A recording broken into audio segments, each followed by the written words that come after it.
Well, actually, I got the presentation and everybody who's going to be on the calls list. So I think I'm good to go, and that way we don't eat up a lot of time just going around the table.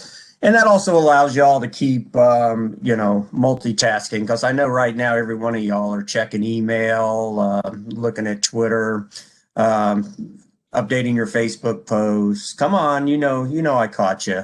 That's the beauty. That's one of the beauties and downsides of this virtual world, isn't it? I can't call you out, and I'm guilty of the same thing. So that's always kind of interesting. So anyway, I am Rick Duran. I am Vice President of Local Government and Community Relations for Duke Energy in South Carolina. I ended up getting a gig in corporate communications, and then and to make the long story short, I went from corporate communications into a district manager role. That district manager role ended up rolling up into a director's position in community relations. And then 4.5 years ago, I was promoted to vice president. So a very, very weird segue. And if I end up getting any questions on it, I can actually explain the segue because it did have some logical sense to it. But in the interest of time, I'm going to go ahead and just get the presentation started because it looks like we are now at 9 o'clock and I want to go ahead and get us jump started. So I was asked to talk about leadership, and I've actually talked to this group about leadership in the past. I think it was 3 years ago I might have done it. And it was a great presentation in that interaction that we did in person in Greenville. But here's the part that I find interesting about it. The presentation I would have given you 3 years ago, I cannot give today. That's how much the world has changed in just a couple of years. Now, some of those traits, if not all of those traits, are still applicable. But the big question is should they rise to the surface? Where are they on the priority? Because when I look at how to be an effective leader in 2020, 2021, and beyond, we've got to talk about how to be a leader in COVID-19 space, in pandemic space. And we've got to talk about diversity and inclusion. All of these things, very, very important and a huge priority. That doesn't take away from the leadership qualities that need to be done. However, in order to have an effective team, you've got to be able to work within those first two environments as well. I mean, because let's face it, if you look at COVID-19, and I don't want to downplay. I was going to say you got to laugh a little, and then I went, wait a second, that's the wrong thing to say about COVID-19. But what I mean by that is when we first all got sent home. I'm a boomer, if you can't tell by the receding hairline. So I'm a boomer, and some of the leadership in boomerland kind of looked at COVID-19 as, okay, we'll be home for a month, maybe two, then we'll get back to normal. This thing will go away. It will become the flu. Well, the next thing you know, it's 8 months later, and people are still at home, or they're back at work in limited. And COVID-19 in a pandemic world has become a norm at this point. So then the question becomes, will it continue to be the norm? I'm not so sure that matters in terms of leadership, because what we've now done is an entire year of working in this virtual environment. And I think what an effective leader is going to do is they're going to cherry pick those things that you did in a virtual environment. And you're going to figure out, will that work even if we get a vaccine, even if we go back to 100% normal? Are you going to toss all the good practices away that occurred in a virtual environment? And I think the answer to that is no. A good leader is going to say, this worked fantastically. So why should I go do this now just because I don't have to do that? And so I think those leaders that embraced the virtual environment and ran out and did it, I think are going to be very effective. Because I truly believe that even if we get back to normal, virtual is here to stay. Maybe not full blown virtual, but aspects of virtual are going to stick around. And so it's best to figure out, how can I work in that virtual environment? Not to mention the fact, let's face it, right now, if you have employees working for you, or you're an employee that's working from home or working in a virtual environment, you might be thinking to yourself, I like some of this. I'd like to continue doing some of this. And these are going to be conversations that management's going to be having with employees. And we've got to figure out how to best work in that environment. So, what do I think is the first thing we got to do? And I kind of alluded to a little bit of it, is as leaders, we've got to embrace the technology. If you're, I think this is more aimed at people, my age, maybe a decade younger and naturally older. I'm in external relations. We shake hands. We slap backs. We have face-to-face meetings. We build relationships with stakeholders and customers. We've got to figure out how to be successful doing that in a virtual environment. That begins with embracing the technology. That begins with understanding what tools are available for us out there and how can we utilize those tools. And I think if you're a younger manager, if you're an up and coming manager, if you're getting into middle management, you got an advantage. You probably grew up with it. You used it in college. You used it in high school. So you're not afraid of it. But you wouldn't believe how many managers I know that are afraid of the technology. The meeting isn't taking place unless you're sitting in front of me. Well, I think you're sitting in front of me right now. But there are others that believe you don't. You're not. So you've got to be able to not only utilize the technology, you've got to embrace the technology, and you've got to understand the technology. And if you don't, surround yourself with people who do, and be big enough to say, I don't get this. I laugh. I've got a good mixture of my team of veterans and newbies, and the young folks on my team, they've got to laugh at the end of the day. Yeah, I can remember some folks on my team, like Kelly told me in the beginning, "Oh, Rick, you're on mute," right? And young people on my team telling other people on my team, in the upper left-hand corner, you see the thing that looks like a microphone? Click that. Okay, we can hear you now. So it is kind of interesting that you see that evolving to now. You see those same people hopping online and doing backgrounds. Hey, I'm on the moon today, right? So it's about embracing that technology. But if you're going to be a virtual leader, I think there's other things that you have to do.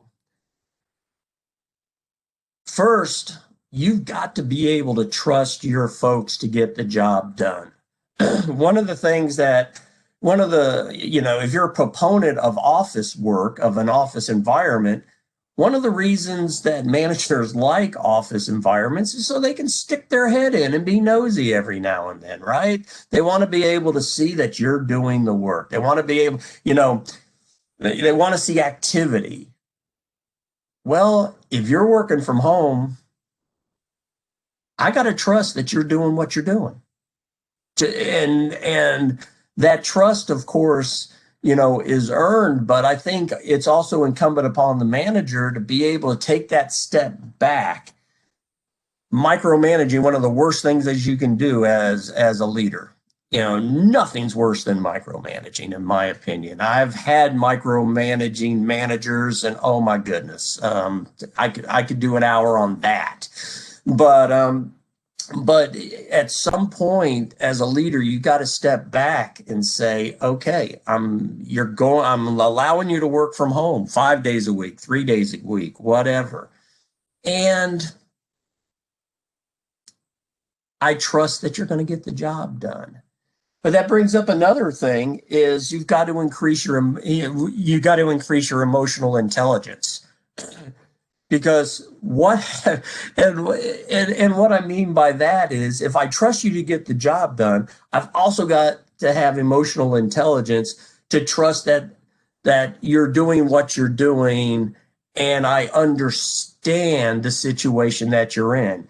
In other words, and again, I wish this is the one time I wish we were all facing in front of each other, because I'd say, raise your hand if this happens to you.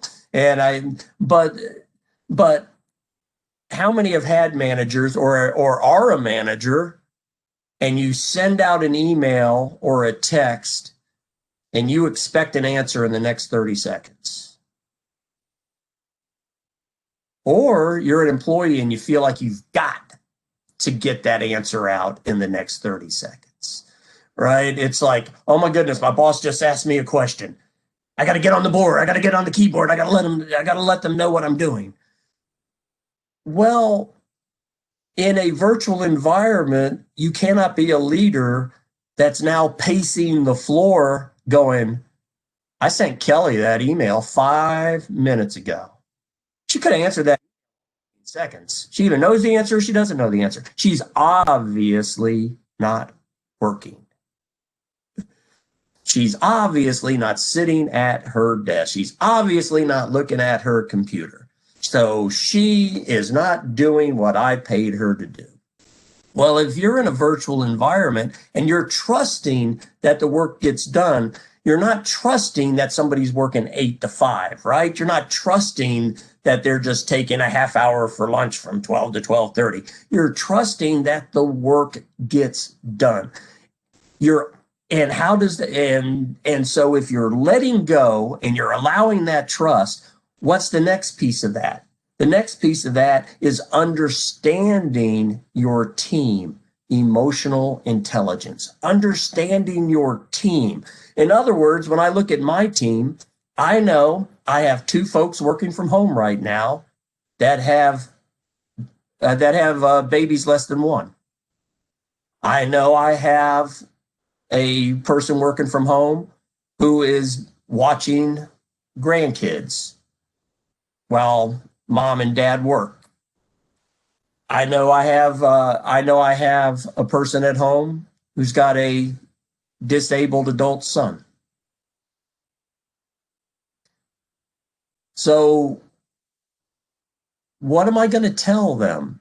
You can't change diapers from 8 to 5 because you're on my time? You have to trust that the work gets done. You have to be able to go, you know what? If you're working from home, that means there's a life at home as well as a work life. Oh, and by the way, if you want to get up and go for a walk in the middle of the day, go do it. I want you to recharge your batteries. And I'm not going to be that manager that's going to go, oh my goodness, Kelly, it's been 15 minutes. Now it's been a half an hour. Seriously, get back to work. You've got to trust that your folks are doing the job, and you've got to understand the environment that they're in. And if there's any challenges, understand that challenge. And to take it a step further, what an effective leader will also do is not just say, I trust you to get the job done, but ask the question, how can I help you get the job done? If I know you have challenges at home, if I know you've got 3 kids, there's no daycare because the daycare is closed, and is there something that we can do to make your life a little bit easier so you can get your job done? And what's that going to do? It's going to make a more dedicated employee. It's not about losing production. It's about gaining production. And so think about that as you're working in a virtual environment. I saw some interesting statistics. Oh, actually, I'm going to save those statistics. So, and I think that takes me to my next point, which was have realistic expectations. And I think I alluded to that already. If you know your folks, if you know what they're doing, if you have realistic expectations, and I'm not only talking about them as a person, but I'm talking about have realistic expectations of what they can accomplish if they're working in a virtual environment. Not all of us have all the tools that we would have if we're sitting in the office. Okay, let's figure this out. Is there other things that we can do? On my team, right now, they're not cleared to come back to the office until January. Duke Energy's being very conservative in allowing folks back to the office. Leadership's back in the office. Some ops folks, you don't want to get into all that. But anyway, but my team specifically is not cleared to go back to the office until January. But we have an agreement with executive management that says that we can go back if need be or once a week. So if the job calls for us to go to the office, we're cleared to go back to the office. So that's part of that flexibility that I'm talking about. Know what you can do. It would have been real easy for me just to say, corporate says you're not allowed back in the office till January. Figure out how to do your job. Okay, I need the tools to do my job. Some of those tools are at the office. All right, so we talked about what's the compromise here. Well, Rick, can we go back once a week? Or can we go back if the situation dictates? Hold on, let me see if I can get clearance through the landlord, which is what I call our ops supervisors. So, so the landlord's like, yeah, sure, you can come back as needed. Okay, fantastic. Let's get the job done. So again, talking things through, having that open dialogue. Here's something else that's different. As an effective leader in a virtual environment, you've really got to enhance your communication skills. And what I mean by that is, first of all, I don't know about y'all, but I struggle talking to the camera. And I worked media relations for 10 years. I mean, I've talked to the camera for a living, but I still struggle with that. Because like right now, the only person I see is Kelly. And that's why I keep using Kelly as my example, because everybody else has got their video shut down. And there's nothing wrong with that. But how hard is it to just talk and go, I'm assuming somebody's listening? Well, it wasn't a big deal when we did conference calls because, you didn't do them that often. And it just felt like, okay, I'm on the phone. But with video, it feels different, doesn't it? It doesn't feel like you're on the phone. It just feels different. So you've got to practice those skills and work with those skills. I'm still not very good at it. I have a tendency to ramble when I talk when I talk virtually. If you haven't picked up on that yet, by the way.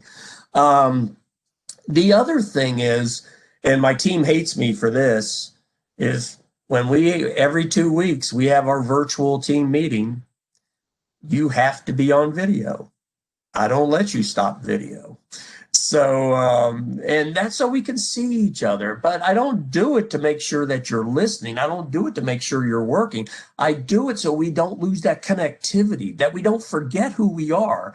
And it's actually become kind of funny because it's become like fashion statements, and I wear funny hats or a weird T-shirt, and everybody just kind of has fun with it now, and which is always funny because every now and then our president will drop in on the meeting just to say hello, and he just kind of shakes his head and goes, "Yeah, that's Rick's team. I'm out." So it's but you make it fun, but it's that opportunity to engage. But beyond being able to talk to the camera, the other thing is one of the things I love about one-on-one meetings is that ability to read body language. language, is that ability to read your eyes, that ability to see some fidgeting, and because when you're talking to your boss, you sometimes have a tendency to say everything's okay, even if everything's not okay. And I think an effective leader can look at those nonverbal cues and pick up on whether or not everything is as fine as it sounds like through words that it is, and ask those open-ended questions that might be able to get down to an issue that's brewing or a concern that's there.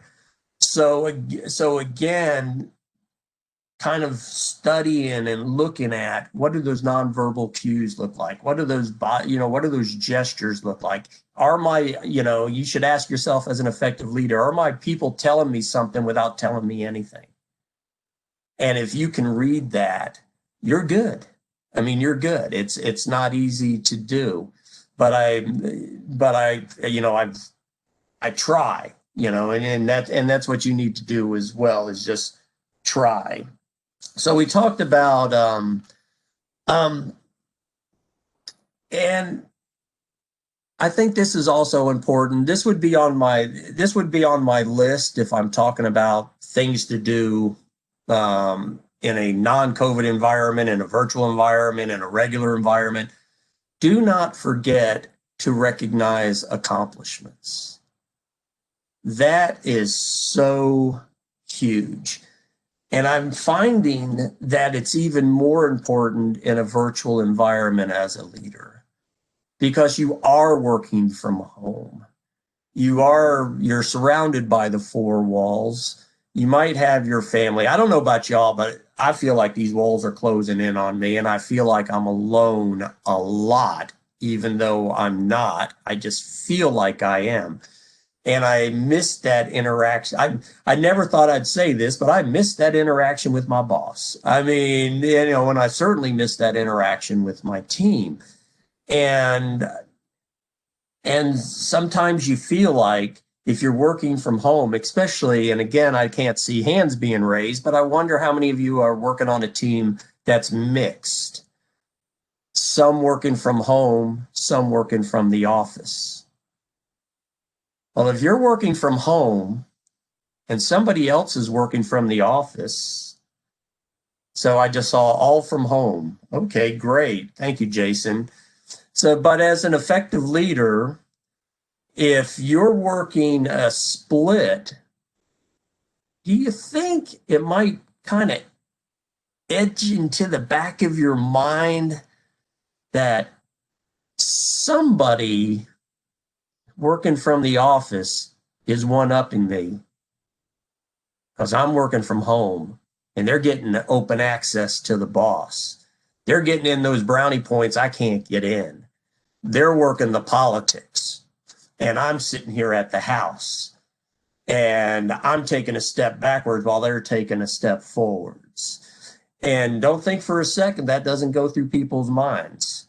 And so one of those things I think is very important in a virtual environment, especially in a split environment, is make sure as a leader that you are recognizing achievements. Because your folks are, you already saw some chat there. A lot of you are working from home. You want to hear that you're doing a great job. You want to hear where there's a need for improvement. You want the virtual job to be no different than the office job when it comes to feedback. So, and as a leader, I'm very, very much aware of that my folks don't get that access to me like they have in the past. So I've increased team meetings. Team meetings we used to do once a month. I do every 2 weeks now, just so we can see each other on video and talk to each other. I've started one-on-ones again. I travel the state and take a teammate to lunch, follow all the PPE, proper protocols, social distance, We wear our mask. We do everything we're supposed to do. But I think at least once a month as a leader, I need to be able to sit across from my team and talk to them one-on-one. In essence, let them know I'm still there. Let them know I still care about them. Talk about the year. Talk about how things are going. See if the environment's a good environment. If they're doing well at the end of the day. All right. Well, I'm gonna go ahead and then close out this category with one other thing, and I started with this, but I want to end with it. We've got to accept that a virtual environment may be our future, or at least some hybrid of it is going to be part of our future. So if you're a leader, one of the things that, or a potential leader, one of the things you got to be thinking about is how can my team or how can I continue to add value and increase value in the position I'm in? That's going to be huge. If you think virtual work is the flavor of the month, I personally believe you're going to get left behind. I think a hybrid of this is here to stay. I think businesses are going to realize how much money they're saving on real estate. I think they're going to realize that you're productive and you don't need the office. I think they're going to really take a hard look at what are those critical positions that need to be in the office and where are those positions that can stay virtual.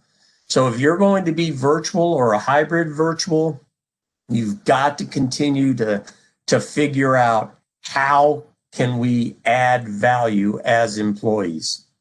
And I'll tell you, that's been a struggle with my team. If I'll do a personal story. I told you my team's job is to shake hands. My team's job is to go out there and meet with people. Well, we had about a 7-month stretch where we couldn't do that. So how do I tell my boss everybody on my team still needs their job, even if we're not doing anything, if we're not creating value out there? So I think one of the things that we did right was as soon as they sent us home, we immediately made the assumption that we'd be at home for at least a year. And I remember people laughing at us, to be honest, when we said that, that we're going to plan for a year at home. Well, we're only about 3 months away from that being true. So we started figuring out how can we interact virtually with our customers? How can we interact virtually with our stakeholders? We have advisory boards that went virtual. We're required by the commission to do storm schools, and that my team's in charge of. With our emergency managers, our fire departments, our police departments, our elected officials. Well, you can't just cancel it. It's a requirement of the commission. So how can we turn around and how can we do those virtually? And then how do we increase value? If things are going to be virtual, we started looking at it. We took a step back and we said, well, if we're going to be in a virtual world, what are those things that could be convenient to our customers that we could do virtually? What are those other things that we can do to add value that we can not just do the things that we're tasked to do, but how do we increase value? So I would urge you to always keep an eye on the future and never think of anything as flavor of the month, because you just don't know. And it would have been real easy for working virtually to fall into that category. So now I'm going to move on to diversity and inclusion, because I think that's something that we definitely will need to talk about as leaders moving forward. So on the chat box, I'm gonna make a couple of you work here. So on the chat box, if I would have said we need a diverse team 10 years ago, maybe even 5 years ago, 5-10 years ago, What am I looking for? I want a diverse team. What am I looking for? Somebody on chat. Or you can pop up on audio if you'd like.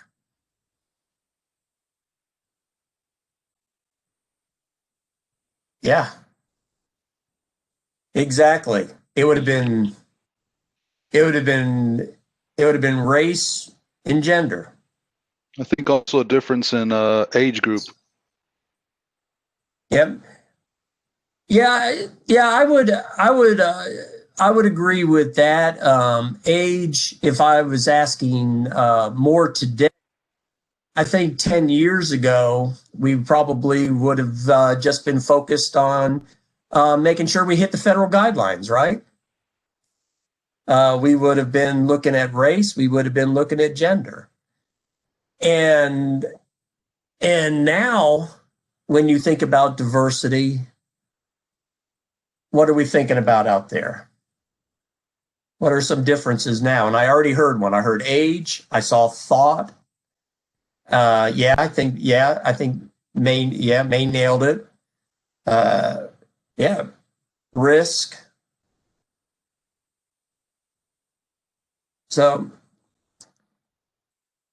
veteran status, background and experience. Exactly. Diversity and inclusion. Well, we'll talk about inclusion in a second, but diversity now hits all spectrums. So I'm going to go back. I'm going to go back to me for a second because I talked about how it doesn't really make sense that I got into the job that I got into if you looked at my background. Well, when I got into community relations, the person who hired me, who, by the way, is now Duke Energy's chief diversity officer, Joni Davis. She's fantastic, and she obviously has an eye for talent since she hired me. But she hired me to come into community relations.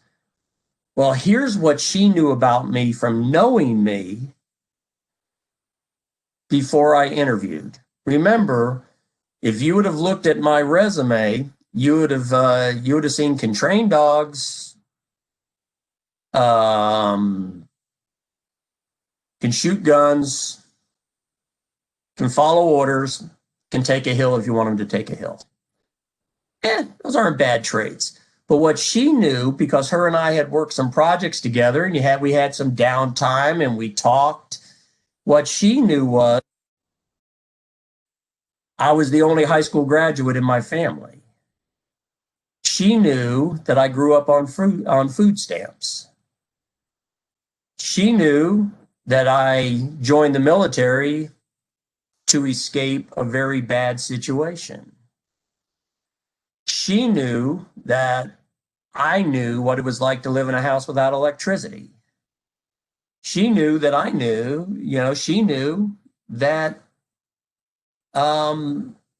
life hadn't always been easy. So what she saw in community relations was not, I had a degree in this, or I had a degree in that, or I had experience in this. What she saw was somebody who could empathize with our customers, somebody who could work with nonprofits, who got it. It wasn't just checking a box. And I feel like that's my calling, to help our customers, to help gain better lives, to look for those foundation gifts that we can give, to give those hands up and not those hands out. I appreciate those. I lived in that world, and she knew that. And when she looked at the diversity of her team, I may not have checked certain diverse blocks, but I brought a diversity that the rest of her team at that time did not have. And that was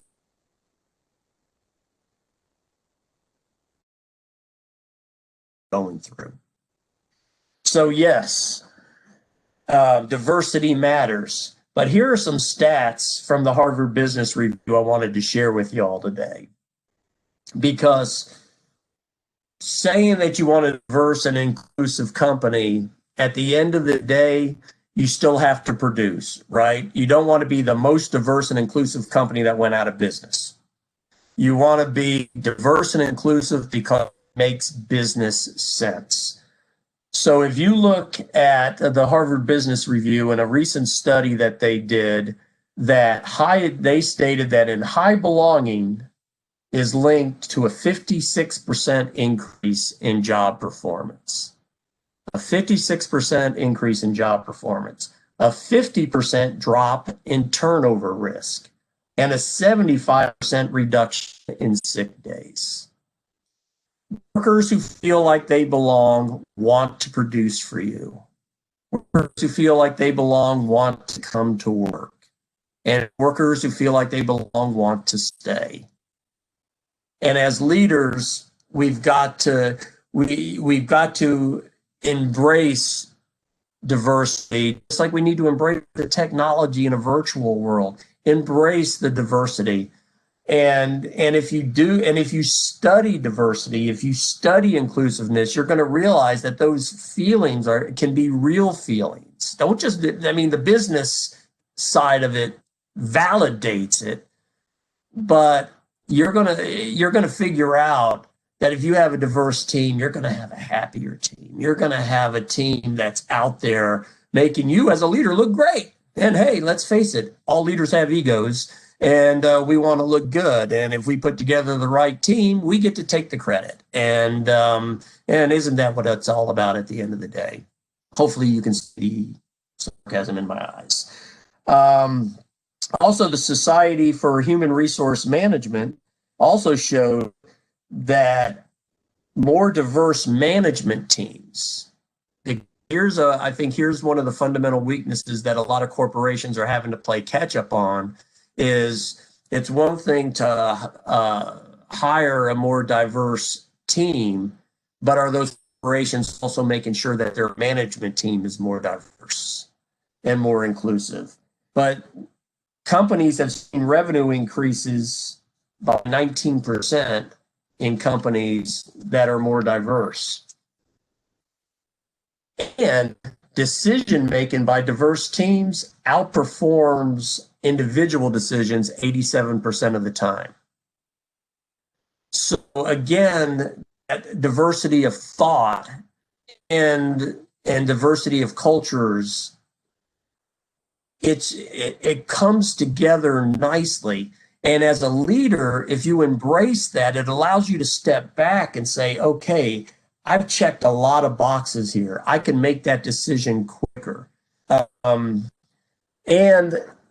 diverse organizations outperform their competition by about 35% in recent studies.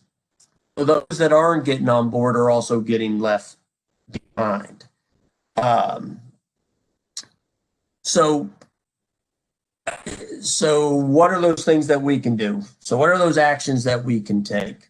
Again, as leaders, well, first of all, and I didn't see the E4 agenda for all the other times, but if you're a leader, you've got to educate and invest in meaningful diversity training. I think that's first and foremost. You can't just tell leaders, and as leaders, you can't just tell your managers, go forth and make a diverse team. Because as we've already seen, diversity can mean a lot of things to a lot of people. So let's make sure that we're making sure that we're providing that training. And this was always a tough one, because if you're in any corporation, what's one of the first things to get cut when times get tough? Training. I will always budget for training. I feel like you can't get enough training. The worst thing I can do to an employee is make them a stagnant employee. Continue pushing forward, push forward, and diversity training's a piece of that. Let's see, what else can we do?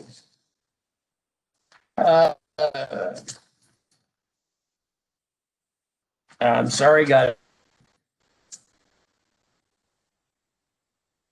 to create those opportunities to celebrate and interact with those different employee groups. And we need to celebrate our differences. And that's huge.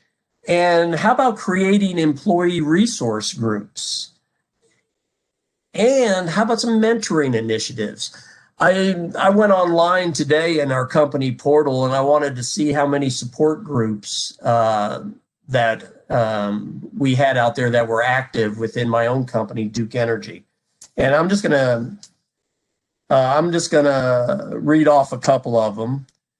We are one for LGBT equality, Business Women's Network, Asian Inclusion Network, the Disability Outreach and Inclusion Network, the Latinos Energizing Network, the Diverse Veterans Network, Advocates for African Americans Network. All of these are active networks within my company.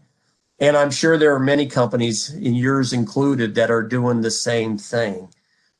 And what I've really enjoyed is the lunch and learns and other virtual opportunities that we've had to interact with these groups as leaders and learn about our differences. And again, learn to embrace those differences and figure and as leaders figure out how those differences can make your team a much stronger team. Now, here's the hard part. Here's the hard part. And I'm not sure I have the answer. So how do you hire as a leader that diverse person when HR ties your hands on a lot of the questions that you can ask in an interview process? And that's really the trick at the end of the day. So one of the things that I know I do with my HR folks is when I have an open position is I try to get away from that, minimum requirements and degree requirements, things like that. Do people need to check the boxes? Yes. But if I can get the folks in the interview, I want to be able to ask those open-ended questions that allow them to voluntarily give information. I cannot, because it's not allowed, I cannot be laser focused or tactical with a lot of these questions. And I think that's going to be the next challenge for leaders and corporate America in the future is embracing diversity and embracing inclusion is a key to success. But how do we make sure that we do that while still making sure that we're not violating anybody's rights by asking them questions that they feel are intrusive, are none of our business, and have nothing to do on the surface with the job at hand? And I think that's going to be a challenge moving forward. Again, I think, D&I has been around for a while, but I think D&I has refocused. And D&I has come to the front burner for a lot of corporations. And I think a lot of us are going to be working through making sure that we get the right person for the job while not violating anybody's rights along the way. And that's going to be, and I think for leadership, that's going to be tough to do. And we're going to have to rely on our HR partners to walk us through that. I'm one of those that goes, HR just gets in the way. I'm one of those, I got to admit it. I'm one of those that just, HR gets in the way, but I have never needed HR more than I've needed them in the last year or two. So I'm appreciating the value now. I'm now drinking the Kool-Aid. So to my HR partners out there, I apologize for anything I thought or said behind your back. after I had meetings about who I wanted to hire and not wanted to hire and wanted to work with and didn't want to work with. The reality is you've got a very important job. And I urge you all as leaders to make sure you're working closely with your HR partners to work on pulling together that diverse team and to work on and to work on getting the right person in the right job for all the right reasons. And I got about 8 minutes left, so I'm gonna, I do have a few, and I'm not gonna pause yet because I just want to whip through these real quick. I do have a few effective leader traits that I wanted to throw out there that don't have that. I said that last time I talked. These were been the things that I would have talked about, and I think they're still very important. We already talked about my biggest pet peeve. Don't micromanage as a leader. Please don't do that. Please, please, please, please, please don't do that. People will leave a good company because of a micromanaging manager in a heartbeat. We have lost a lot of talent in our companies because of micromanaging leaders. You hired somebody to do a job. You have trusted them to do that job. Now take a step back, be their coach, support them, and get out of the way. And be amazed at how they're going to produce for you as a leader. Ask for input and opinions. Just because you're the person in charge doesn't mean you know the answer. What you are, as the leader, I always tell them, I'm just the one who's going to get the butt chewed. I'm the person who's accountable. But I depend on surrounding myself with smart people who know what they're doing. And my job's to provide air cover for them. Because if I'm going to empower them and trust them to go out and do the job, they've got to trust that I've got their back. And so their opinion matters more than my opinion matters at the end of the day. They know their job, they know their territory, they know their customers, they know their stakeholders. So what am I going to do? Step in and go, yeah, you know all that. But since I'm the one whose butt's on the line, I'm going to make the decision. I allow them to make the decision. Now, my job is to look at the overall corporate strategic objectives and make sure everything aligns with the objectives, to make sure that their decision isn't going off track of what the company wants to achieve. And as long as they've kept it between the lines, I let them do their thing, and my job is to support them. I said this one already, but it's worth mentioning again. Acknowledge those achievements. Praise, praise, praise, praise.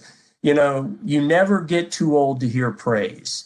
Even at my age, I love it when my boss calls me up and says, Rick, your team did a good job on this. Your team did a great job on this. I love that. And you never reach an age where you don't want to hear that you've done a good job.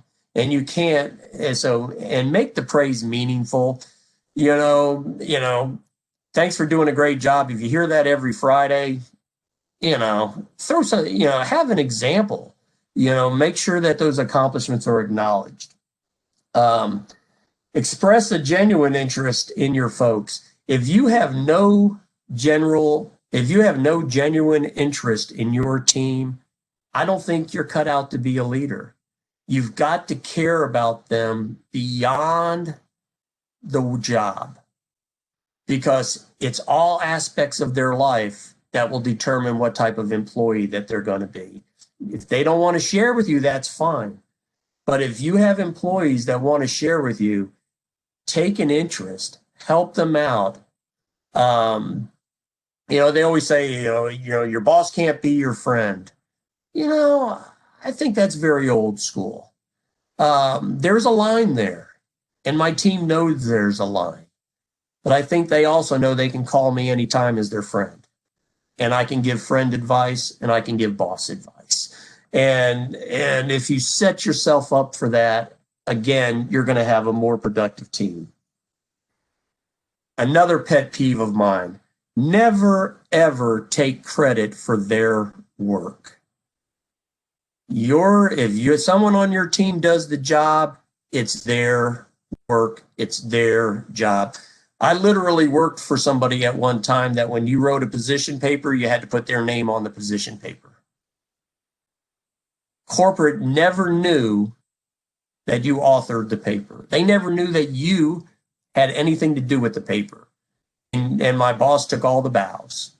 Craziest thing I ever seen. And nobody wanted to work there because everybody knew their career was going nowhere because they were getting noticed by no one. Give your folks credit for the work that they're doing. And coach. Don't direct, coach. Sometimes as the leader, you have to make the hard decision, but as much as you can, make it a coaching environment. And finally, I've said it 100 times. I'll say it one more time. I'll end with this. Trust your folks. There's a reason why you hired them. Trust them to do the job for you. They won't let you down.